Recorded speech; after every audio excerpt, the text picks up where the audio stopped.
Okey, siapa kata kita stop? Kita masih jalan production. Ni kita buat bentuk L pula tu.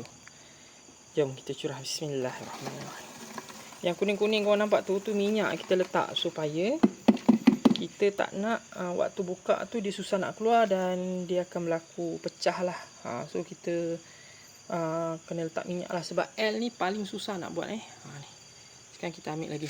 Ni. Kita dah bancuh Okay. Alright, bismillahirrahmanirrahim. Mudah-mudahan batu kita cantik nanti kejadiannya. Okay, batu ketuk-ketuk sikit supaya kau nampak tak ada pergerakan supaya dia mendap dan serata lah. Dawai jangan lupa letak Okay, kita curah dulu.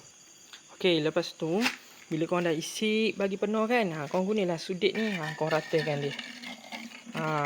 Kalau dia tak cukup rata, kau tambah lagi. Dia punya kejadian tu cantik je. Tak apa, tutup je bentuk yang L tu kan. Nanti time kita nak keluarkan dia, nanti dia akan crack lah ikut kawasan L tu. Ni pun sama. Okay. Kalau kau nak dapatkan mall ni dekat beg kuning. Okay. Alright, jom kita simpan dia.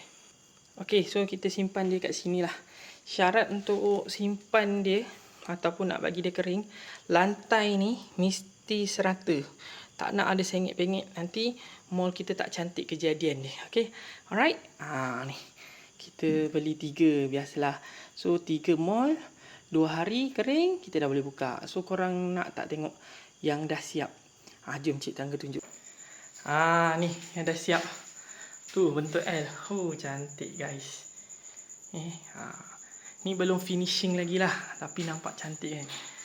Yang ni bentuk lain tu. Yang ni bentuk yang ni.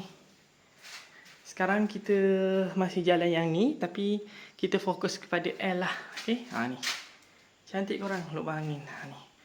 Okay, so kalau korang nak cari mall ni, cari dekat beg kuning kat bawah. Buat sendiri je korang. Cantik kan. Alhamdulillah, syukur nikmat.